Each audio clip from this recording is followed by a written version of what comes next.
c'est l'influenceuse la plus suivie sur Snapchat en France. Elle est constamment dans les sujets les plus tweetés sur X. Je te vois tous les jours, t'es en top tweet, t'es sur les réseaux, on parle de toi, t'es en tendance, c'est un truc de fou, tous les jours. Quand elle est arrivée sur TikTok, elle a réuni 500 000 abonnés en quelques heures et a enregistré le record du live en français le plus vu de la plateforme. Autant détestée qu'adulée, Poupette Kenza bat tous les records sur tous les réseaux. Pourtant, son contenu n'a en apparence rien de très particulier. C'est le quotidien d'une jeune mère de famille. Je t'aime jusqu'aux étoiles. Et moi, je t'aime jusqu'au soleil. Et moi, je t'aime jusqu'aux nuages. Ce qui la différencie des autres mamans influenceuses lifestyle, c'est qu'elle poste absolument tout le temps. On parle d'environ 700 stories par jour. Donc des heures de vidéos quotidiennes. Elle montre tout son quotidien et ne s'arrête de filmer sous aucun prétexte. Mes poupettes, ça fait 1 heure que je suis aux toilettes. Et bon, là, j'arrive pas à faire caca. En gros, j'ai envie de faire caca, je pousse, mais il sort pas. Elle ne s'arrête même pas de filmer quand son mari fait un malaise devant ses yeux.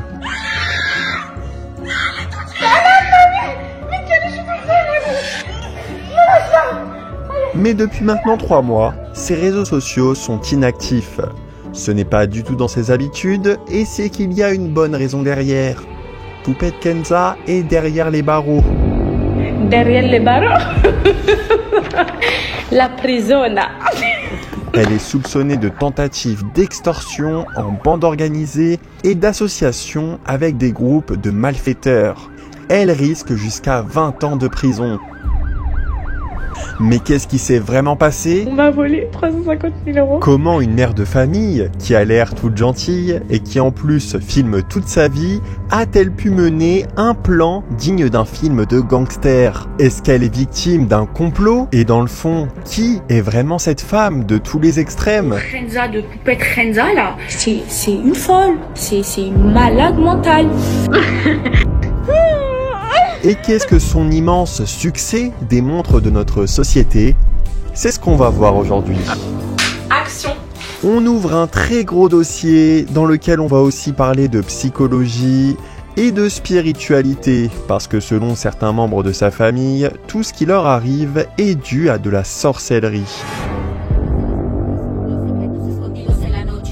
Mais alors, de qui et pour quelle raison ?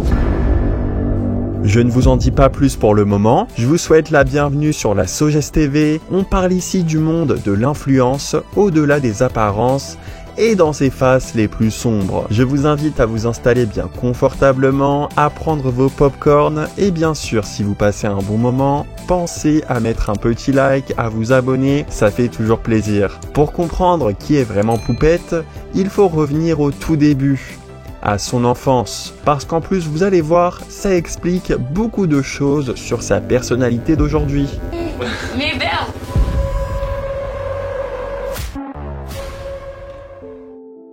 Poupette, de son vrai nom Kenza Benchrif, est née à Rouen le 29 juin 2000. Elle a été à sa naissance très mal reçue par son père qui ne voulait pas de fille. En fait, ses parents avaient déjà une fille, Doussa. Et pour leur deuxième enfant, leur père voulait absolument un petit garçon. Il était tellement déçu que sa cadette soit une fille qu'il a préféré ne pas accompagner sa femme à l'accouchement. Après la naissance de Kenza, le couple a finalement eu un garçon, Jawad, puis une dernière petite fille, Mélina. Les frères et sœurs n'ont pas vraiment une relation très fusionnelle. Poupette affirme même que c'est une famille très spéciale. Une famille très spéciale. Dans notre famille, on n'est pas proches, je vous l'ai déjà dit plein de fois. Les frères et sœurs, on n'est pas proches du tout, on peut ne pas se parler pendant des années. Kenza explique qu'à cause de son père, elle a toujours ressenti un certain rejet dans sa famille. Elle avait l'impression de ne pas exister, d'être celle de trop. Alors elle cherchait toujours à attirer l'attention.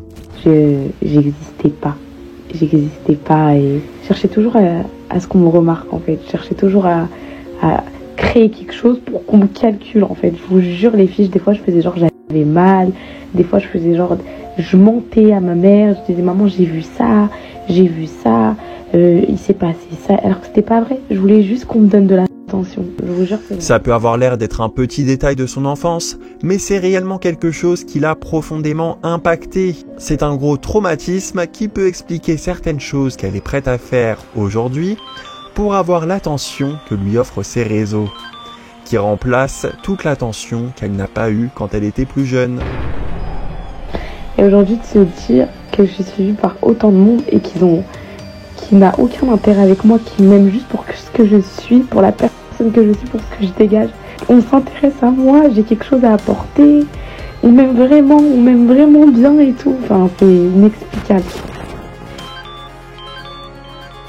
La pire période de sa vie a commencé à ses 15 ans, quand ses parents ont divorcé du jour au lendemain. Vous savez, quand vous idéalisez l'amour de vos parents pendant 15 ans, parce qu'elles sont séparées, j'avais 15 ans. Et en fait, ça a été un choc en fait. Parce qu'on est passé de l'amour fou à la haine. Vraiment, 2 jours avant qu'ils se séparent, c'était normal. Ma mère, elle faisait un tagine à la maison, il y avait mon père tranquille. Et ça a été une catastrophe pour moi. Kenza a très mal vécu ce choc, mais elle restait à côté de ça une bonne élève au collège puis au lycée. Elle a réussi à décrocher son bac scientifique avec mention. Elle est ensuite partie faire des études de médecine, mais n'est pas restée très longtemps à la fac. Elle est restée suffisamment longtemps pour repérer un autre étudiant pour qui elle a eu un grand coup de foudre au premier coup d'œil, un certain Alan.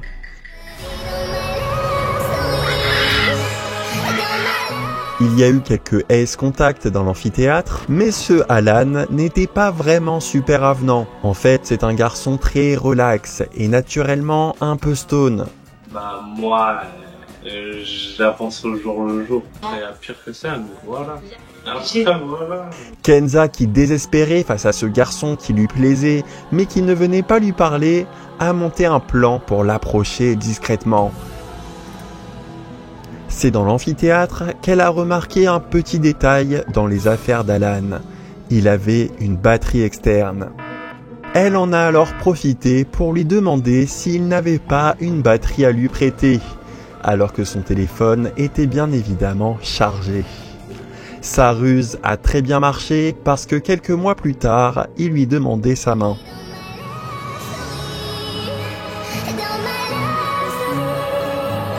Alors, merci d'être venu me voir à la fac pour me demander ma batterie externe. Merci à toi de m'avoir sauvée à 18 ans, quand j'étais en crise d'adolescence et que j'avais pas de repères, et de m'avoir tendu la main. Merci à toi de m'avoir toujours aimé. Kenza et Alan ont tous les deux arrêté les études. Elle cumulait 2 jobs dans une boulangerie et dans une usine de parfums. Et elle a vite été attirée par un autre mode de vie, celui des stars de télé-réalité. Elle a alors pensé à intégrer les Marseillais. Là, j'ai 18 ans. Les motivations, pour faire les Marseillais, je sais pas moi. La télé, ça intéresse tout le monde, on va dire. Je suis honnête, franche, grande gueule. Je me laisse pas faire et je me laisserai jamais faire. Elle n'a finalement jamais fait de télé-réalité. D'ailleurs, quand on vient de Rouen, c'est un peu difficile de faire les Marseillais. Alan, de son côté, n'a jamais eu ce genre d'idée en tête. Il continuait à travailler en tant que livreur chez Chronopost. Pour leur voyage de noces, Kenza et Alan se sont envolés pour Dubaï. Baby, come to Dubai. Ils étaient tout jeunes, ils n'avaient même pas l'âge requis pour accéder à la pool party de leur hôtel. Alors avec l'insouciance de la jeunesse, ils se sont quand même incrustés dans l'accès interdit de l'hôtel. C'était juste en fait, vous savez, c'était excitant de contrer les règles en fait, de pas respecter les règles. Ça ne sera pas la dernière fois que Kenza va contrer les règles. On va revenir dessus plus tard. À leur retour en France, le couple a vécu un grand coup dur. On leur a volé leur voiture pendant qu'ils étaient à Dubaï. Kenza, qui se faisait déjà surnommer Poupette sur ses réseaux, a alors eu l'idée de parler de cette voiture perdue sur son compte Snapchat. Elle espérait que des internautes puissent l'aider à retrouver sa voiture. Grâce à cette histoire, elle a commencé à faire de plus en plus de vues. Petit à petit, elle commençait même à avoir une petite communauté, à avoir finalement le même business des stars de télé-réalité sans passer par la case télé. Il y a 10 000 personnes qui me suivent maintenant sur Instagram. D'ailleurs, merci beaucoup et c'est un plaisir pour moi de partager mon quotidien avec mon mari, etc. Mais Kenza n'est pas du tout la première personne de sa famille à devenir cotée sur les réseaux. Ses cousines, à qui elle ne parlait plus à ce moment-là, étaient déjà des stars d'internet. Une famille très spéciale. Soukaina et Anissa, surnommées les Two Sisters, sont connues sur les réseaux depuis 2014, donc 5 ans avant Poupette. Elles se sont faites connaître parce qu'elles étaient ce qu'on appelait à l'époque des post-bad. Des filles qui postent beaucoup de photos d'elles et qui font beaucoup de likes parce qu'elles sont belles. Ces deux cousines ne sont pas que des simples cousines pour Poupette.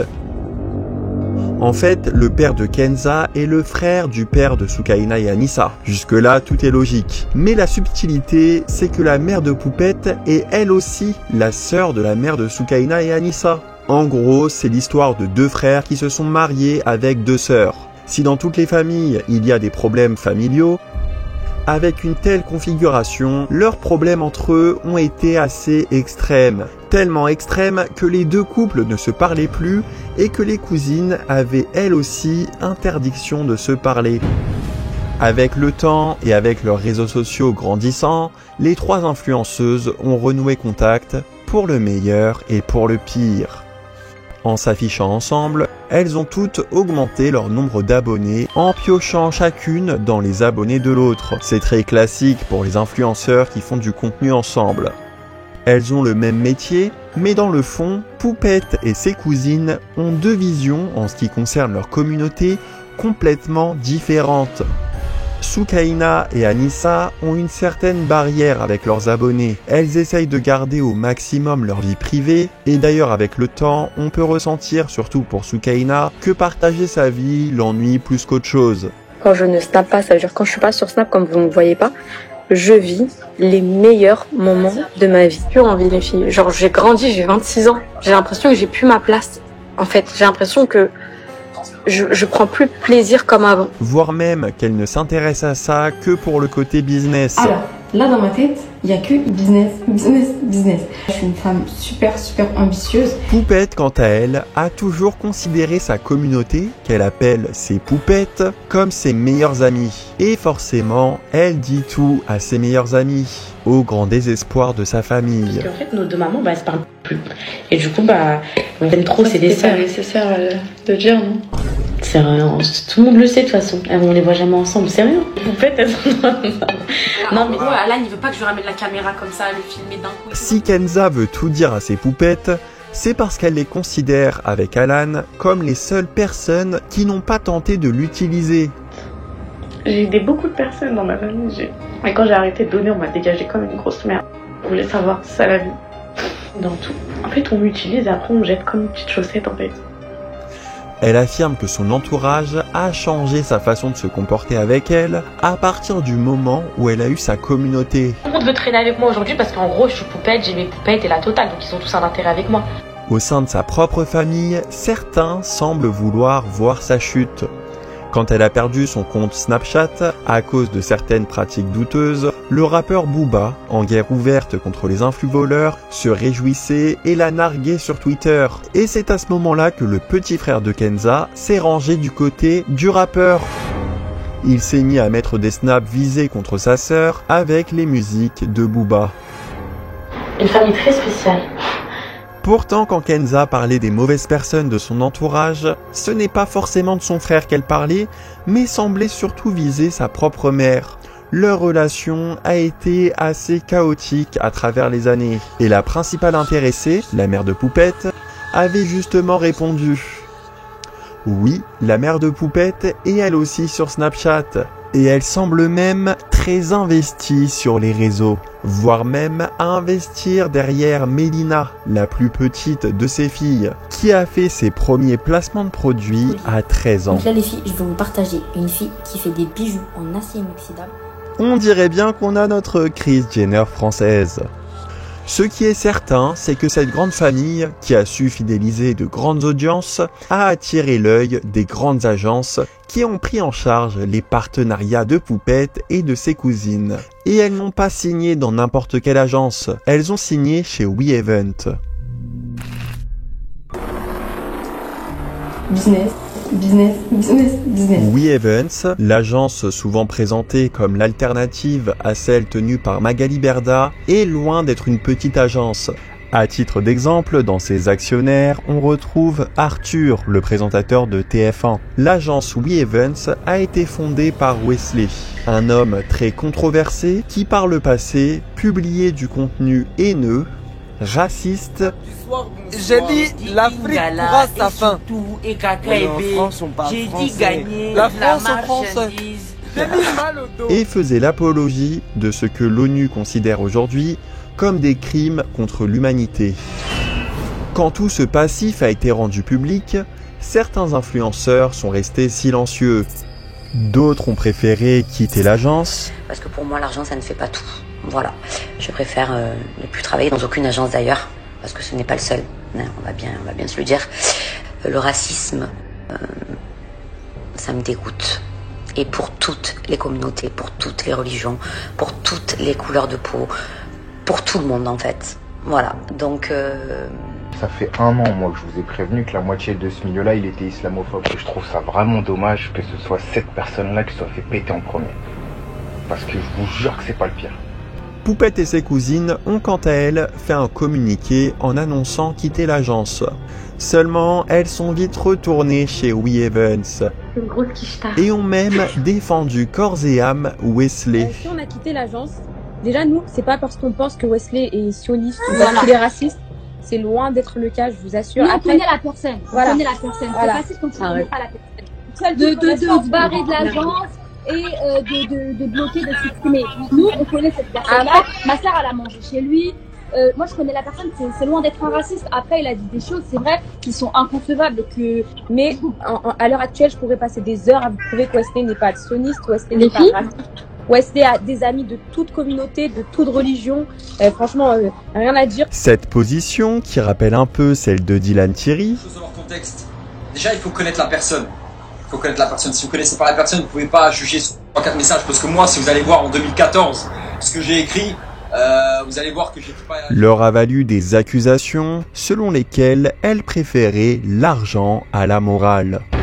Au sein de cette agence, Poupette s'est rapidement démarquée et elle est rapidement devenue l'une des influenceuses les plus bankable de tout le secteur de l'influence. Elle était souvent présentée en interne comme le modèle à suivre pour les influenceuses en perte d'audience. Pour qu'une influenceuse perdure dans le temps, il fallait qu'elle utilise la recette Poupette. Kenza affirme même qu'elle a été invitée à la Sorbonne pour tenir une conférence en marketing digital pour expliquer sa fameuse recette magique.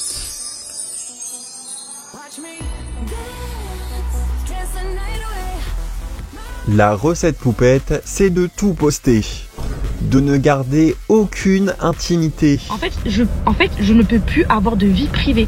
Ouais, c'est mignon aussi. Alan, il me calcule pas, donc... Tu dis ça? Bah c'est vrai. Dans tous les cas, Ce qui explique aussi son succès, c'est qu'elle montre toute sa sensibilité.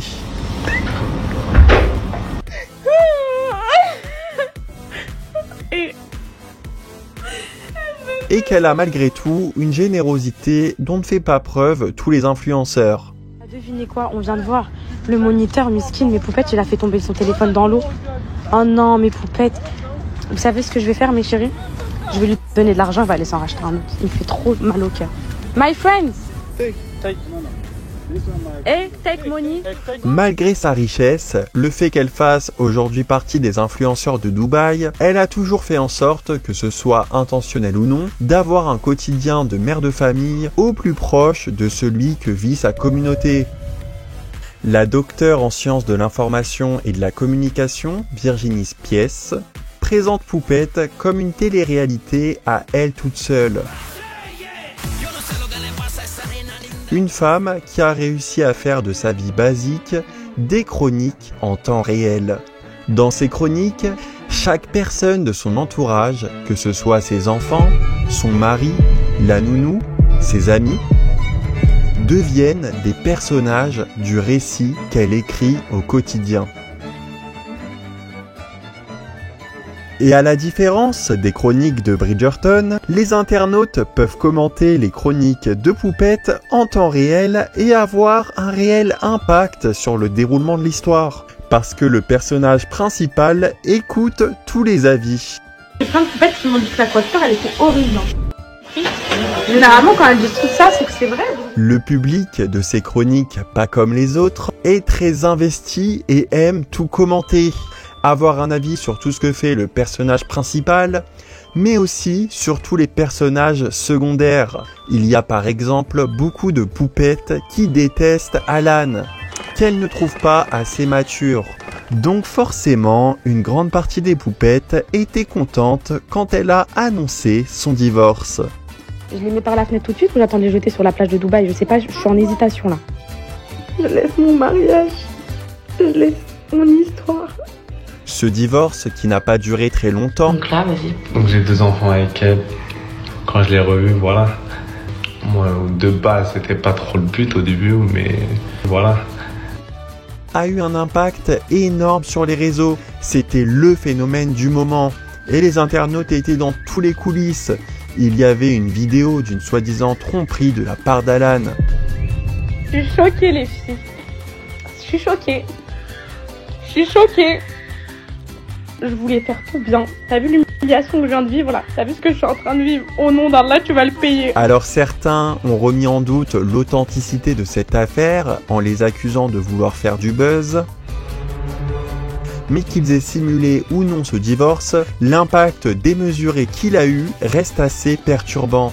La chercheuse en sciences humaines, qui a étudié le cas Poupette, a placé l'influenceuse et le succès de ses chroniques comme le symptôme d'une société malade de la surexposition.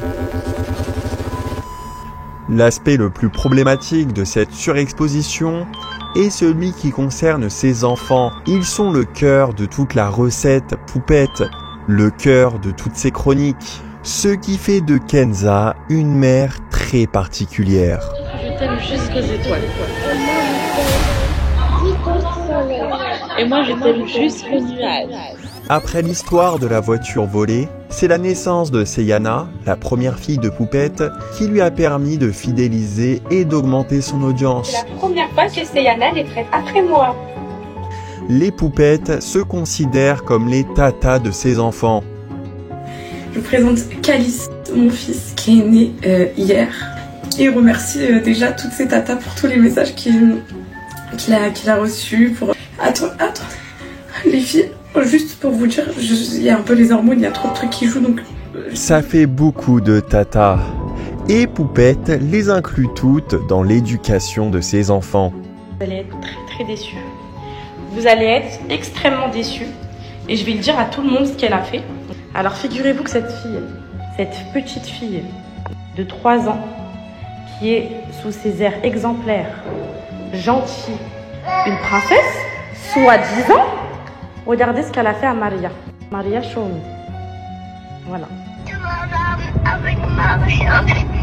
Est-ce que maman t'a éduquée comme ça? Mais je m'en fait du câlin, maman.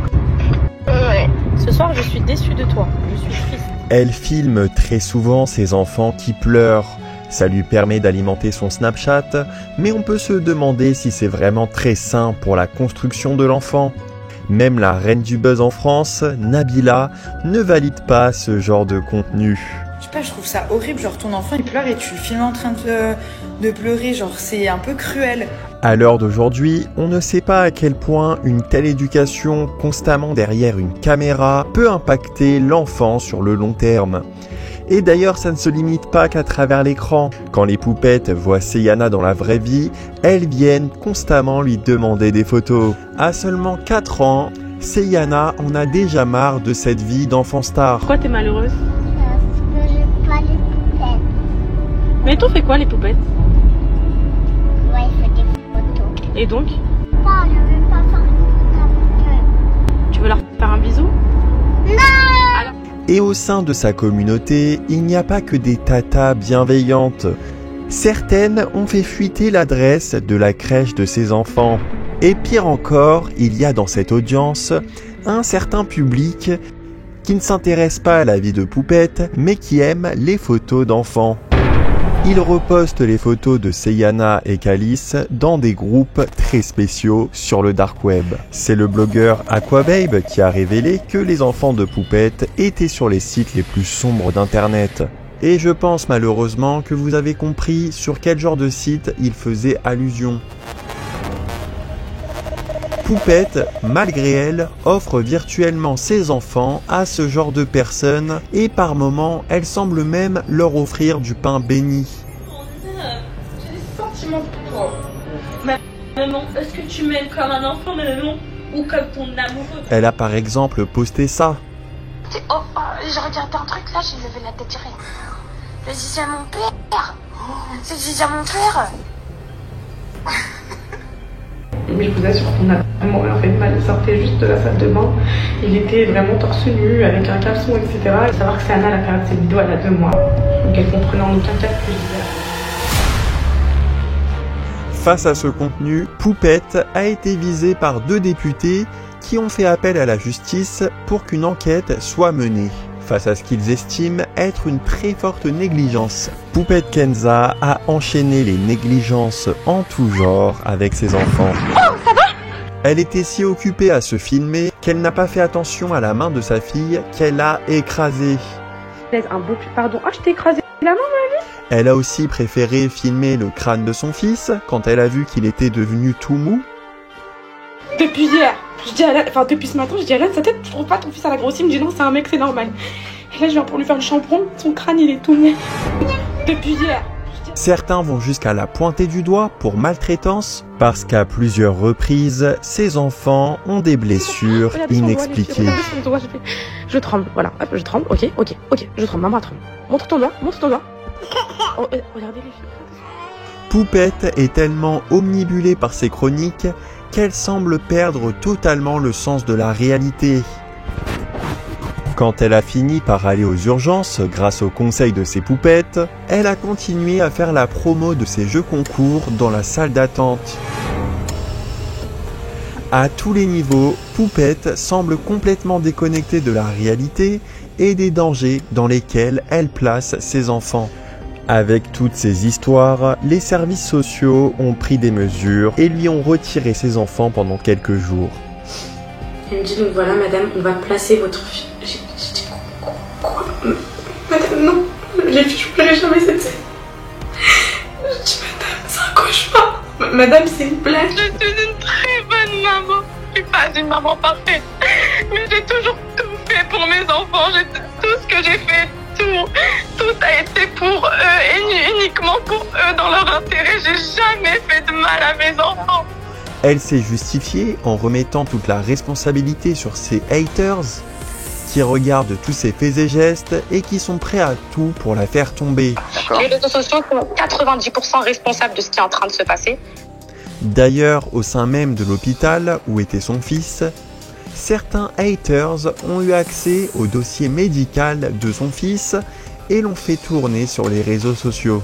Ils m'ont détruit, j'ai jamais rien fait de mal à mes enfants, c'est la prunelle de mes yeux. Ça, on n'en doute pas un instant. Alors ça peut paraître un peu facile de remettre la faute sur les méchants haters pour s'éloigner de ses propres responsabilités, mais il faut quand même reconnaître que ces haters et plus largement toute sa communauté est très particulière.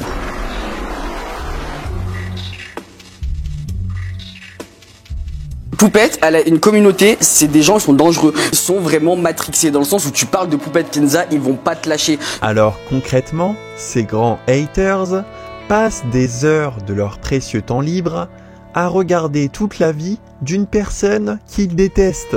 Vous voyez sûrement le hic. Ils analysent tout ce que fait Kenza pour reposter sur X tout ce qu'ils jugent problématique. Alors parfois, elle fait des choses très dérangeantes. Et ils ont raison d'être des lanceurs d'alerte. Mais pour être tout à fait objectif, la majorité d'entre eux repostent des choses qui ne sont pas vraiment dérangeantes et ont tendance à voir le mal partout. Certains de ces comptes daters sont dédiés à l'influenceuse, ou plus exactement à la destruction de l'influenceuse. Dans certains espaces space où les personnes s'expriment entre elles, ils passent des heures à parler d'elle avec une haine assez démesurée. On pourrait vraiment croire qu'elle leur a fait quelque chose de personnel. D'ailleurs, certains haters viennent la voir en live et on peut y voir une même haine et méchanceté assez gratuite. Les filles, comment Tes grosses gencives. Fais voir tes gencives. Ah, la haine. Je vous l'avais dit ou pas que j'allais pas Elle avoir. commence à faire son speech, son cinéma là. Elles veulent me tuer, mais je sais pas pourquoi. Elles veulent m'anéantir. Certains de ces haters ont l'air d'être plus investis dans la vie de Poupette que sur leur propre vie. La fixette que certains font sur elle est assez dérangeante. Mais du côté des fans les plus investis de Poupette, c'est pas vraiment mieux. Et après, il y a des gens qui ont dit tellement qu'on parlait de toi, on était des fous, genre. On n'était pas normal. C'est le stress. Mais tu sais que quand t'as arrêté, Certains d'entre eux passent leur journée à défendre tout ce que fait l'influenceuse, à défendre parfois l'indéfendable. Ils attendent chaque notif qui leur informe qu'elle vient de se réveiller, qu'elle vient de poster quelque chose, et on parle bien d'environ 700 notifications par jour. Ces abonnés perdent totalement le sens du rationnel. Quand Poupette fait des lives sur TikTok, certains d'entre eux lui offrent des cadeaux de 400 à 500 euros, alors qu'elle est déjà, au vu de ses statistiques, très probablement multimillionnaire. Mais pourquoi ils font ça? Je les aime trop. On peut pas leur rendre, on peut pas leur renvoyer. On peut leur renvoyer. Ils sont prêts à tous les. C'est une grosse quiche. Il y a par exemple une de ses fans, toute jeune, qui l'a aperçue au restaurant et qui a voulu lui payer l'addition. Non mais attendez, il y a une poupette là. Elle vient me voir, elle me dit j'ai payé ta table, mais jamais de la vie. Non, ma chérie, prends-les ou je... Non, jamais. C'est trop mignon. Elle est trop mignonne, super. Non. La relation entre Poupette et ses poupettes est de plus en plus spéciale. Une fan lui a même demandé si elle préférait ses poupettes ou Alan, son mari. La question est très particulière et la réponse de Poupette l'est aussi, parce qu'elle a répondu qu'elle les aimait tous autant. À force de dévoiler toute son intimité, ses abonnés en veulent toujours plus. Avec le temps, il y a de moins en moins de limites. Et Kenza est la première à entretenir cette relation. Et il y a beaucoup de poupettes qui m'ont abandonnée. Et j'ai pas envie de revivre ça en fait. Moi j'ai toujours été là, j'ai fait des soirées de confession, je vous ai toujours épaulé. J'ai toujours essayé de vous aider quand j'en avais la possibilité. Voilà, j'ai envie qu'on traverse ça ensemble. Elle semble avoir développé une sorte de dépendance affective envers sa communauté très réactive. Elle leur demande toujours plus d'attention et les prend parfois par les sentiments. Que mon contenu il saoule, que c'est ennuyant, que c'est redondant. En fait, j'ai rien envie de faire. Voilà, je suis en début de dépression. J'ai pas envie. Alors qu'il y ait ou pas de la manipulation d'un côté ou de l'autre, la relation entre Poupette et sa communauté ressemble presque à une relation de couple toxique. Soukaina a vu de très près les abonnés les plus investis de Poupette. Elle les désigne comme des fanatiques complètement dérangés avec de réels troubles mentaux. Attendez les fanatiques. Je veux pas de vous dans mon snap en fait. Barrez-vous. Barrez-vous parce que je vais faire que vous insulter. Vous me connaissez très mal. J'ai pas besoin des adeptes là. Barrez-vous, s'il vous plaît. Et c'est vrai que parfois, ça peut vraiment s'apparenter à des troubles mentaux. Certains internautes, qui étaient à une période de leur vie des grands fans ou des grands haters de Poupette, ont témoigné anonymement en expliquant qu'ils étaient à cette période de leur vie devenus obsédés par Poupette, qu'ils ne pensaient plus qu'à l'influenceuse. Et avec du recul, ils ont fini par comprendre à quel point c'était malsain. L'une d'entre elles, une mère de famille de 36 ans, a affirmé qu'elle était devenue si addicte aux notifications de Poupette qu'elle a dû prier pour être délivrée de cette emprise. D'autres anciennes poupettes affirment qu'elles en venaient à rêver de Poupette la nuit. Et quand elles ont fini par ouvrir les yeux, elles en ont déduit qu'elles étaient en quelque sorte envoûtées et n'étaient en fait plus vraiment maîtres d'elles-mêmes. Alors l'explication rationnelle serait qu'il y ait de réels troubles mentaux derrière, dans lesquels il faudrait voir au cas par cas à quoi c'est dû, mais plusieurs de ces personnes rapprochent plutôt ce qu'elles ont vécu à des turbulences spirituelles. Et il pourrait y avoir une explication des plus sombres derrière. D'ailleurs, Kenza, il y a Warda la voyante qui dit que t'es parti chez elle avec... elle a les vidéos hein, quand vous êtes rentré chez elle et tout. Pour des boulots. Poupette est accusée par certains blogueurs d'avoir fait appel à une voyante, mais pas par n'importe laquelle. Warda la voyante. Regarde bien mes yeux. Il n'y a jamais de hasard. Une femme qui était très impliquée dans l'affaire Carla Moreau. De Carla, non. Par contre, j'ai alerté. Quand il y a eu le problème de Carla, j'ai alerté Madame Magali Berda. Pour après, j'ai dit attention, il y a une vidéo qui va sortir, c'est pas normal. Une affaire de sorcellerie qui avait bouleversé le monde de la télé-réalité en 2021. Je crache sur toutes les religions. Pacte avec Satan. Tu souffriras, puissance 1000, physiquement et mentalement. Je pique ton conscient et ton subconscient. Kenza a démenti ces infos. Regarde, Warda la voyante. Le paiement dû a été effectué. Des audios, il n'y a jamais aucun audio qui va sortir. C'est juste parce que, ma chérie, c'est parce qu'ils n'existent pas. Désolée, mais il y a aucune sorcellerie, il n'y a aucune histoire de ça. Je suis pas dans ça. Tu es une mauvaise payeuse. Allez, sois d'accord. Mais je vous propose quand même, dans une partie 2, de fouiller toute cette histoire spirituelle derrière Poupette Kenza. Parce que ça pourrait expliquer beaucoup de choses derrière sa notoriété, et on pourrait finalement se dire que tout était sous nos yeux depuis le tout début.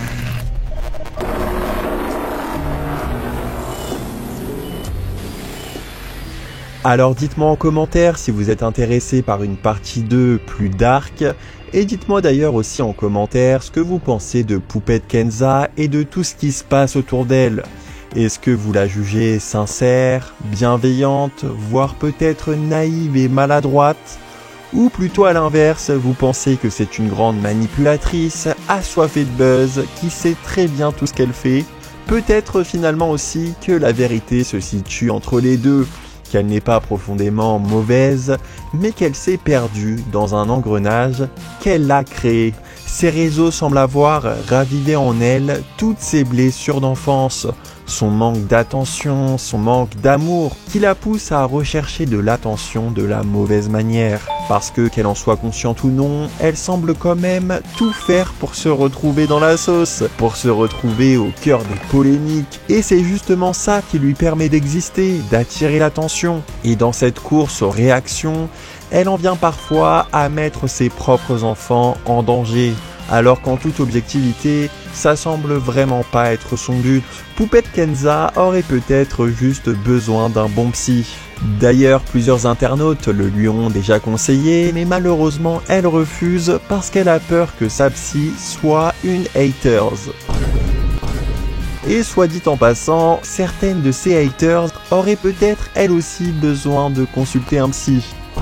Kenza devrait envisager de s'éloigner des réseaux sociaux pendant un certain temps. Et la case prison finalement peut être l'occasion ultime pour elle de se remettre en question et de réaliser la spirale dans laquelle elle s'est peut-être perdue. D'ailleurs, on reviendra en détail sur toute son incarcération et sur sa chute dans une prochaine vidéo. Donc même si vous ne voulez pas entendre parler des histoires de sorcellerie parce que vous n'y croyez pas, que ça ne vous intéresse pas ou que ça vous effraie, pas de panique, la partie 3 devrait quand même vous intéresser. Alors pensez à vous abonner pour ne pas la rater. Et pour ceux qui sont curieux d'en savoir plus sur les énergies derrière un tel succès et qui sont prêts à se poser des questions très profondes sur le monde avec un regard spirituel, pareil, je vous invite à vous abonner.